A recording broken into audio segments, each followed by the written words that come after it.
الو بفرمایید. سلام دکتر، احوال شریف، خبری از ما نمیگیرید؟ آقا منم مثل شما یه وقت فکر نکنید من برای خودم کسی شدم نه بابا، ما از این فکرها نمی کنیم. شما تو نظام دوغ هم نیستی.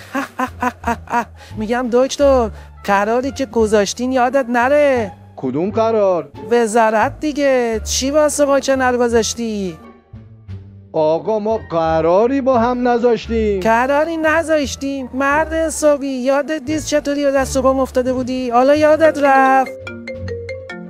الو چه الوی آقای دکتر، چه پلویی مرد حسابی. من از تو وزارت خواسته بودم، تو معاون استانداری برام گذاشتی. داشتی وزارت رو میدی یا بدم تو روزنامه خواهم پنبت رو بزنم؟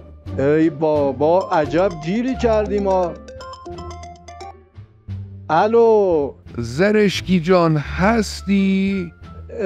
عظما سلام، معلومه که هستم. ای من به قربون اون معنویاتت، امر بفرمایید. زرشکی جان بن دندون چطوره؟ وزیر زاویه دار نیاری تو کابینتا، وگرنه میزنم زاویه تو منفرجه میکنم.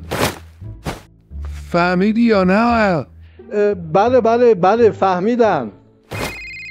الو دکتر، پس این وزارت ما چی شد؟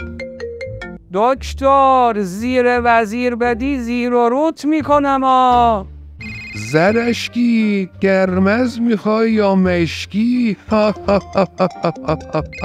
یا